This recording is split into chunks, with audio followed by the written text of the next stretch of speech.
창세기 3장 35장 1절에서 11절을 통해 위기 때에 예배자로 서라, 이런 제목으로 말씀의 은혜를 사모하겠습니다. 성경에는 이 세겜성이 나옵니다. 이 창세기 34장에 보면 야곱의 딸 디나가 이제 그곳에 사는 사람들 구경 갔다가 이제 이 추장의 아들에게 강간을 당하게 됩니다. 그리고 이제 이 디나를 사랑해서 이제 야곱 집에 찾아와서 그 딸을 자기에게 달라. 그래서 아무리 많은 것을 요구해도 다 주겠다고 하면서 혼인만 하게 해달라고 요청합니다. 그랬을 때에 이제 이 야곱의 아들들은 이 할례 받지 않은 사람에게 우리는 동생을 줄 수 없고 혼인 관계를 맺을 수가 없다 하니까 이 너무나도 추장 아들이 디나를 사랑하는 마음이 강해서 온 세겜성 남자들에게 다 할례를 받게 만듭니다.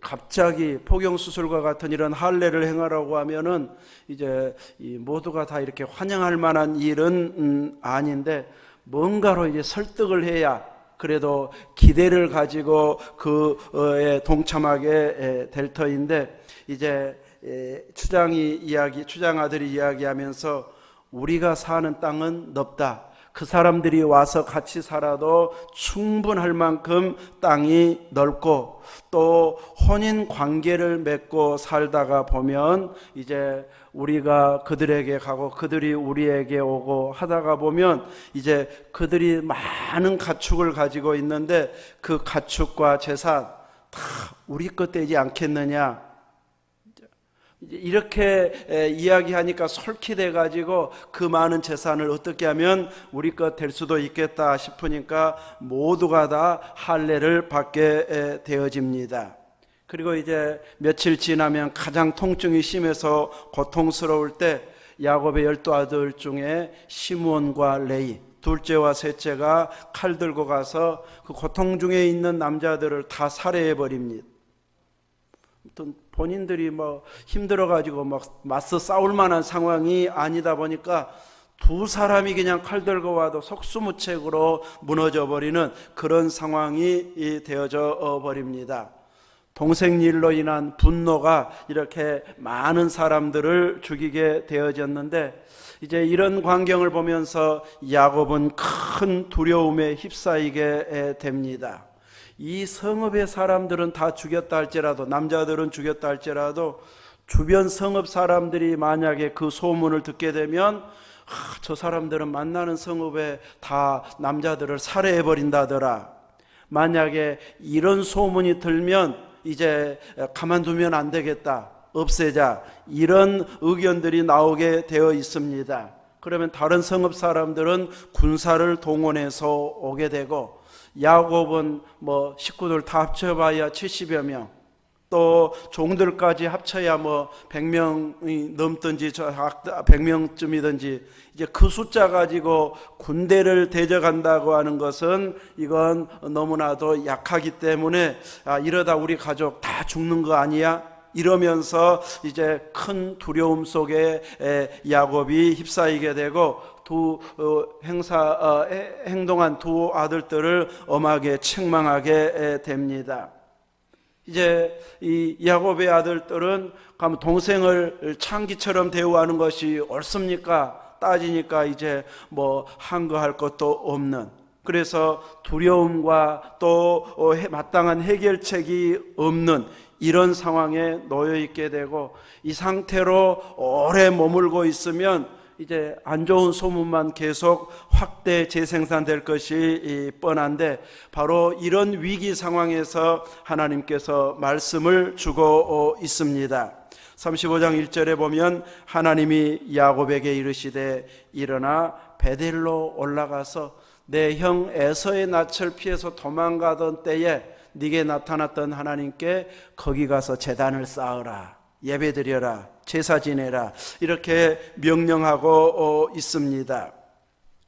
도망 다닐 때 그는 돌을 베개하고 자면서 이제 천사가 사닥다리를 오르락내리락 하는 것을 보게 되고, 그곳에서 하나님께서 주신 비전을 보게 되고, 또 서원을 하면서 외삼촌 집으로 갔던 곳이 바로 베델, 원래 베델은 아니고 루스라고 하는 땅인데 자기가 이름을 붙였습니다. 이곳이 하나님의 집이다. 베델은 하나님의 집이라는 뜻인데, 이제 하나님의 집이 되도록 자기가 아버지 집으로 평안히 돌아오게 해주신다면, 그 사이 먹을 것 입을 것 주시고 평안히 돌아오게 해주신다면, 이제 여호와가 나의 하나님이시고 내가 베개 삼았던 이 돌이 이제 기둥이 되어 하나님의 집이 될 것입니다. 그리고 하나님께서 나에게 주신 것의 10분의 1을 반드시 하나님께 드리겠습니다 하면서 하나님의 집이 되고 11조에 대한 서원을 그곳에서 하게 됩니다. 그러면서 잠깐 있다가 올 줄 알았는데 외삼촌 집에서 얼마나 돼버렸어요? 20년 젊음의 때를 다 그곳에서 보내게 됩니다. 그 20년도 그냥 20년이 아닌 파란만장한 20년.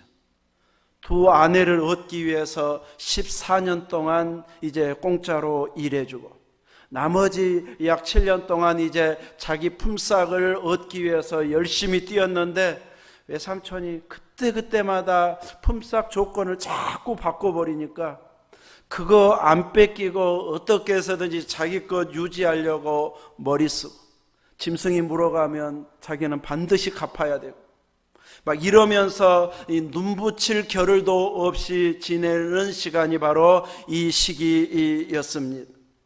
그래서 바로에게서 자기 살아온 과정 이야기할 때도 한마디로 어떤 세월을 보냈다고 말합니까? 험악한 세월을.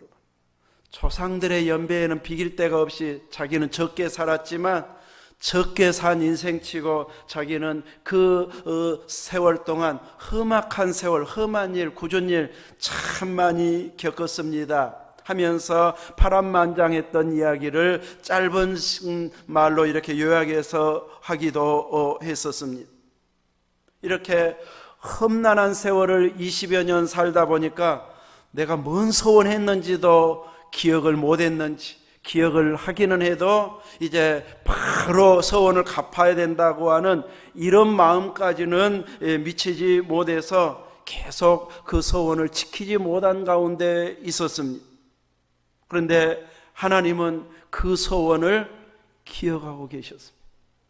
나는 지나가는 말로 하건 진심으로 하건 나중에 시간이 지나서 다 잊어버렸는데, 하나님께서는 그 서원의 기도대로 이루어지도록 하나님은 진행하시고 기억하고 계십니다. 이제 돌아와서 형이 복수하면 어떻게 하나 하면서 이제 염려와 조바심 때문에 선물을 뇌물로 바치고, 또 야복강에서 아주 하나님 붙잡고 간절한 마음으로 축복하지 않으면 보내드리지 않겠다고 하는 이런 자세로 기도하면서 이제 형의 분노가 풀리게 되어지도록 하나님은 역사해 주십니다. 에서가 정말 힘들고 어렵게 살았으면 분노가 안 풀렸을지도 모릅니다. 그런데 에서도 땅의 복은 아브라함의 후손이기 때문에 하나님께서 주셨기 때문에 이제 세상적으로는 부족할 것이 없는, 야곱이 뇌물을 막 그렇게 많이 주어도 나 필요 없다, 나 넉넉하다, 네가 가져라, 이럴 만큼 그는 여유 있게 살았습니다. 동생을 맞이하러 온다고 군사를 400명이나 데리고 와요. 얼마나 여유 있었는지. 이렇게 떵떵거리며 살 만큼 이렇게 에서도 살게 되고, 또 야곱이 옛날과 다르게 정말 엎드리고 굽신거리고, 형의 얼굴을 보니까 마치 하나님 얼굴을 본 것 같습니다. 아부하니까 쏙 넘어가가지고 이제 용서하는 이런 모습을 보이게 되고, 그 사이에 또 이삭이 돌아가셔서, 아버지가 돌아가셔서 같이 장례도 치르고, 그러면서 상당한 시간이 지났는데도 불구하고 베델의 서원을 아직도 지키지 않고 있습니다. 그런데 이제 세겜성 사람들을 살해해서 해서 큰 위기감을 느끼고 있는 그 상황에 몰려 있을 때에 하나님은 야곱에게 나타나서 내가 너 보호해 주마도 아니고 에서를 피해서 도망가던 때 만났던 하나님에게 했던 서원 가서 지켜라, 이렇게 이야기합니다. 11조 못 받아서 기어이 내게 하려고 서원 지키라고 했을까요? 하나님은 야곱의 서원을 기억하고 계셔서 기어이 그 서원을 지키게 하시는, 서원은 해로울지라도 성경은 반드시 지켜야 된다. 그래서 함부로 서원하지 말아라. 차라리 서원 안 하고 안 지키는 것이 낫지, 서원해서 이제 나중에 잘못 서원한 것 같다 해버리면은, 잘못한 것 같다고 안 해버리면은 본인이 그 피해를 당합니다. 그래서 부인이 서운했을 때는 남편이 그거 안 돼 하면은 서운 안 한 것으로 쳐주고, 이렇게 이제 되어지지만 가만히 있다가 나중에 불리하니까 그거 안 돼 하면은 나중에는 이제 효과가 없이 반드시 서원은 지켜야 된다, 이렇게 성경은 가르치고 있습니다. 사람들은 급하면 서운합니다. 그래서 뭐든지 이번 문제만 해결해 주면은 달마다 기도 생활할 것처럼, 예배 한 번도 안 빠질 것처럼, 하나님 일 앞장서서 다 할 것처럼 했다가도 막상 문제가 해결되고 여유가 생기면 그렇게 서운한 거 다 잊어버립니다. 그리고 평시로 되돌아가 버릴 때가 많습니다. 그런데 하나님은 나는 서운하고 잊어버렸던 그 말을 기억하고 계시더라는 것이, 그래서 서원을 지키라고 말합니다. 그 힘들 때 보호해 주면서 복 주시면서 지켜라, 이것도 아니고 이제 힘든 것 아는지 모르는지 가서 서원 지키라, 소원부터 지키라고 말하고 있습니다. 그런데 하나님은 11조가 필요해서가 아니고 그곳에 하나님의 집을 짓기를 원하시는 마음이 너무 강해가지고 서원을 지키라, 이것보다도 오히려 야곱의 위기를 건져내 주시기 위해서 서원을 지키게 하시는 하나님의 배려의 마음을 볼 수 있게 해주고 있습니다. 야곱을 위기에서 건져주시고 하나님이 여전히 나와 함께 하시는구나 하는 것을 보여주심으로 인해서 다시 믿음이 회복되어지고, 세상이 아무리 힘들어도 또 자기들을 살해하려고 하는 이런 세력들이 강할지라도 하나님은 더 강하지, 후손을 약속했지 하면서 이제 다시 믿음이 회복이 되어져서 더 하나님의 약속대로 살아갈 수 있는 이런 힘이 생겨날 수 있도록 서원을 지키게 해서 하나님과의 관계가 회복되게 하고 있습니다. 우리는 하나님께 뭔가 하나님께서 요구하고 바치라고 하면은 막 내가 피해 볼 것처럼, 손해 볼 것처럼 이제 뭔가 물질을 요구하겠다 싶으면 딱 앞에서 잘라버리고 더 이상 말 못하게 하고, 이런 식으로 방어막을 치기가 쉬운데, 하나님께서는 우리의 것을 탐내서 이렇게 요구하고 있는 것은 결코 아닙니다. 야곱에게서처럼 오히려 위기를 벗어나게 하는 도구로 서원을 지키게 하고 있습니다. 오히려 우리에게 복을 주시기 위해서 말씀대로 순종하라고 요구하시지 우리의 것을 빼앗아가기 위한 방편으로 서원을 지키라고 하시는 분이 결코 아님을 알아야 할 것입니다. 하나님은 이 일을 통해서 야곱의 믿음이 제대로 회복되기를 원하십니다. 야복강에서 그렇게 부르짖었어도 형과의 관계가 원만해지니까 옛날의 서원쯤은 또 잊어버리는, 이것이 바로 사람임을 보여주고 있습니다. 그래서 이제 이번 어려운 일을 당하고 나서는 제대로 하나님 앞에서 회복된 모습을 보이기를 원해서 서원을 지키라, 베델로 올라가라고 말하고 있습니다.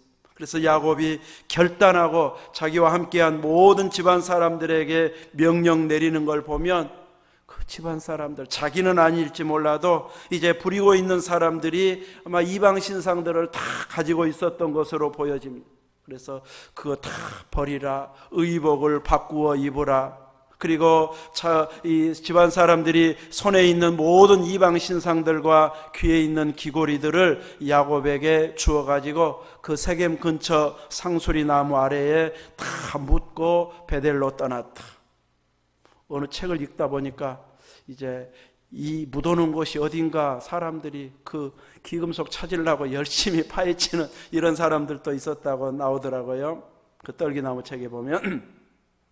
자, 이런 식으로 이렇게 이 야곱은 이제는 철저하게, 그 전에 기도할 때도 여전히 이방 신상들이 있었겠지만 베델로 올라가서 서원을 지킬 때에는 제대로 하나님 앞에 구별된 모습, 그래서 자기뿐만 아니라 함께한 모든 사람들에게도 이방 신상들을 다 버리도록, 그 값어치가 얼마인지, 돈이 얼마 가는데 이거 따지지 아니하고 다 상수리 나무 아래에 묻어버리고 오직 하나님께 경배하고자 하는 그 서원을 지키는 자로 나서게 하고 있습니다. 그의 믿음이 온전히 회복된 이런 베델의 서원을 지키는 모습이라고 할 수 있습니다. 이전에도 하나님을 알고 불렀겠지만 이방 신상이 있는 상황에서 하나님을 섬겼다면 이제는 그 모든 집안의 이방 신상들을 다 버리고, 그리고 이제 철저히 하나님만 섬기겠다고 하는 회복된 관계가 가까워진 이런 모습으로 변화되어져서 하나님께 서원을 지키고 있는 모습을 보이고 있습니다. 그래서 이제 하나님께서는 그 서원을 지키러 온 야곱을 이름을 바꾸어서 이스라엘로 바꾸어 주십니다. 그리고 아브라함과 이삭에게 약속했던 그 언약을 야곱에게도 다시 말씀해 주면서 생육하고 번성하라, 또 내 안에서 한 백성들이 나오고 왕들이 내 허리에서 나올 것이라 하면서 아브라함과 이삭에게 약속했던 그 땅을 내 후손에게 주겠다, 이렇게 약속을 하고 야곱을 돌려보내게 되어집니다. 야곱은 그곳에서 서원을 지켜서 이제 기둥을 세우고 또 전제물을 붓고 하나님 말씀하신 그곳의 이름을 베델이라. 야곱 개인이 이름을 지었다고 해서 금방 이름이 바뀌어지는 건 아닌데 나중에 이스라엘 땅이 되면서 그곳 이름을 완전히 조상들 야곱이 지었던 이름으로 후손들이 베델로 딱 지키게 되어집니다. 그래서 이 베델에서는 많은 언약들이 이루어지게 됩니다. 아브라함도 그곳에서 언약을 이루게 하시고 또 베델에서 야곱도 이 언약을 지키게 하는, 수시로 이 언약의 사건들이 이 베델에서 이루어지게 하는 아주 중심 지역으로 서원을 지키는, 또 하나님과 언약을 회복하는 이런 지역으로 회복이 되어지는 것을 성경은 이야기하고 있습니다. 오늘 우리는 이 본문 말씀을 통해서 배울 수 있는 것은 인생의 위기가 찾아왔을 때 가장 먼저 우리가 신경 쓰고 점검해야 할 부분은 바로 서원 지키는 것. 말을 바꾸면 위기 때에, 힘든 일이 있을 때에 온전한 예배자로 서는 것, 이것부터 점검해야 된다는 것을 가르쳐주고 있습니다. 하나님 앞에 하나님과의 관계가 회복이 되어져야 하나님께서 그 위기를 도울 수 있는 근거가 만들어집니다. 하나님이 도와줄 환경은 만들지 않고 빨리 해결됐으면, 또 하나님 해결해 주었으면 원하기만 한다고 해서 되어지는 건 아닙니다. 하나님과의 관계가 회복이 되어져야 되고, 그러려면 온전한 예배자로 설 때에 하나님께서 위기 상황에서, 그 최고의 밑으로 떨어진 그 상황에서 다시 회복될 수 있는 근거가 만들어지게 되어집니다. 그래서 힘들다, 위기다 싶을 때에는 항상 예배를 점검해야 됩니다. 그리고 내 예배, 내가 드리는 예배가 하나님이 기쁘게 받으실 만한 이런 예배가 되도록 충만한 가운데 드려지게 해야 됩니다. 내가 어떤 때 충만한가를 점검해 가지고 나는 기도를 많이 하면은 충만해지더라 하면 예배 전에 기도를 많이 해 가지고 충만한 상태를 만들어서 와야 됩니다. 나는 찬송을 많이 부르면 회복이 되어지더라. 그러면 찬양을 끊임없이 부르면서 회복을 해서 온전한 예배자가 되도록 이렇게 하나님 앞에 자기를 갖추는 모습으로 서야 할 것입니다.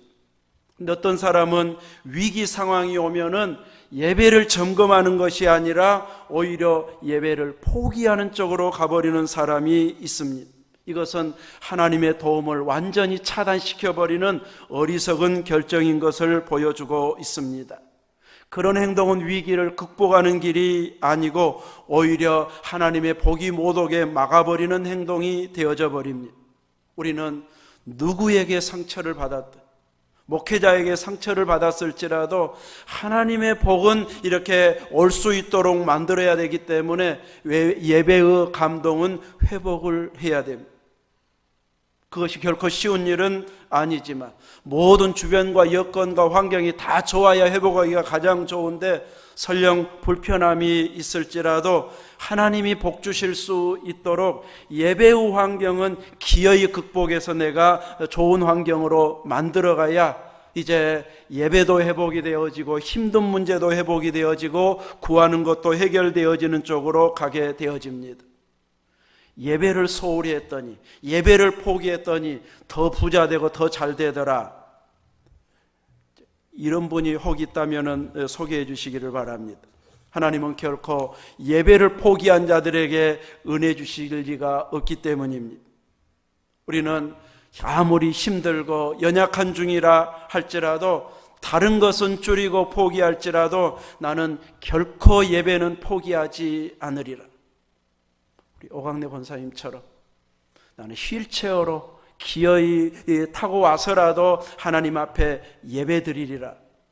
이 자세가 돼야지 나 아프고 제대로 걷지도 못해가지고 주변 사람들 고생시키고 창피해가지고 나 못 가. 이래버리면 신앙도 같이 죽어버리고 조금 주변에 불편함이 있더라도 도움을 받더라도 나는 기어이 예배자로 서리라. 그 믿음이 살아있으면 주변에 돕는 자들이 생기고 돕는 자들까지 상받게 만드는, 나도 예배드려서 좋고 돕는 자들도 상받게 만드는, 같이 좋아지는 은혜의 모습이 되어지지만 남 도와주는 거 피해 끼치는 것 같아가지고 싫어가지고 나 안 갈래요 이렇게 포기해버리면 상 받을 사람들 상 못 받게 막는 것도 되고 본인의 신앙도 죽게 만드는 것이 되어져 버립니다. 그러므로 우리들은 어떤 상황에서도 아무리 약해지고 아픈 상황에서도 예배만큼은 포기하지 않는, 위기 상황에서 오히려 하나님 앞에 와서 엎드리고 구하는 자가 되어져야 하나님이 도와주신다. 이 분명한 의식을 가지고 예배를 회복하는 자가 되어야 됩니다. 야곱의 위기 상황에서 하나님께서 해결 방법으로 제시해 준 것은 베델로 올라가라였습니다. 서원을 지키도록 제단을 쌓도록 하기 위해서 그곳으로 부르셨고, 이제 더 이상 주변에서 야곱을 위협할 수 없는, 오히려 야곱을 두려워할 만한 이런 권세를 주셔가지고 함부로 할 수 없는 이런 권세자가 되게 하나님께서 바꾸어 주셨습니다. 내가 좋아하는 상황이 만들어지면 그때 내가 회복해서 열심히 예배드리라 하고 미루면 미룰수록 그런 상황은 나이 들어서는 거의 오지 않습니다. 그래서 힘든 상황 속에서 예배 이것만큼은 내가 포기하지 않는다, 이런 자세로 더욱 깨어서 하나님 앞에 은혜와 복을 누릴 수 있는 더 가까워진 관계를 끊임없이 만들어갈 수 있기를 주의 이름으로 축원합니다. 아멘.